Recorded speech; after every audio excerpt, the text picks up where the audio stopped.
Let's move overseas right now. Conflicting reports today out of Moscow about whether or not it's building up defenses near the border with North Korea.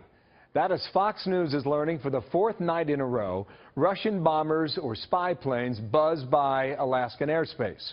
Let's start on the North Korean matter now. This video of heavy Russian weaponry has been making the rounds on social media throughout the week. You'll see in a moment here. There have also been reports that Russia is sending troops to bolster the border with North Korea. But the AP cites a Russian defense official who says the movement was all pre-planned. There's also a Russian news agency quoting a military spokesman for the area that the military hardware was on its way back from drills in other places. Still, a spokesman for the Kremlin reportedly did not deny the troop movement to North Korea when this was said. The issue of deployment and redeployment of troops inside the country does not fall into the category of public affairs. Any country in the process of building its own security reacts to change in the international situation. In other words, none of your business. Keep in mind this all comes after we learned the Syrian government moved nearly all of its operational aircraft to a Russian airbase. Officials say it's for protection in case of new U.S. missile strikes there. Wow. Also today, more Russian meddling off the American coastline. U.S. officials telling us here at Fox that on Wednesday night, 2 Russian spy planes flew near the Aleutian Islands, which extend off the southwestern part of Alaska's mainland and into the Bering Sea. Then last night, officials say 2 long-range and nuclear-capable bombers flew by Alaska and the Canada coastline. Now, those 2 incidents come right after similar ones on Monday and on Tuesday of this week, so 4 nights and 4 flybys by the Russians. Jennifer Griffin with more now from the Pentagon Live there. And what do officials make of these flights near Alaska? Start there, Jennifer. Well, Bill, it's clear that the Russians are trying to test the response time of the U.S. Air Force. Last night, as you reported, a pair of long-range nuclear-capable Tupolev 95 Bear bombers flew near Alaska and Canada, staying in both countries' air defense zones for several hours, we're told.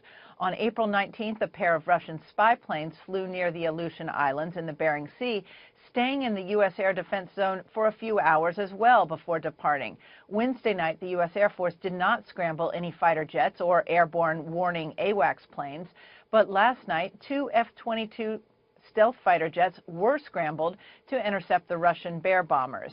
The Russian jets in both incidents remained in international airspace. It's not immediately clear how close they came to mainland Alaska, Bill. Wow.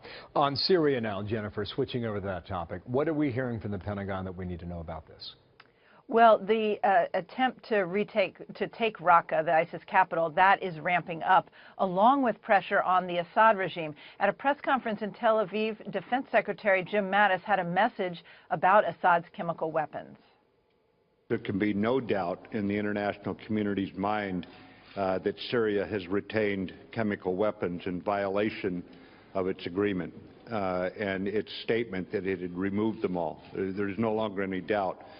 The amount of it I don't want to get into right now. We don't reveal some of that detail because we don't want to reveal how we're finding out.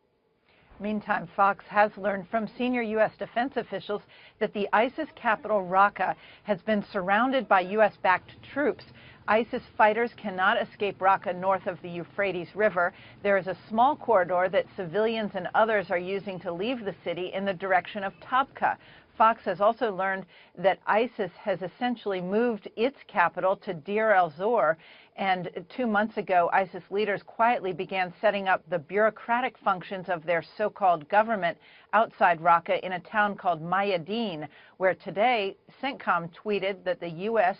killed a mid-level associate of the ISIS leader Abu Bakr al-Baghdadi. He was killed, that associate of Baghdadi was killed in a U.S. airstrike. Wow, if that's all the case, ISIS is on the run. Thank you, Jennifer Griffin, the Pentagon there.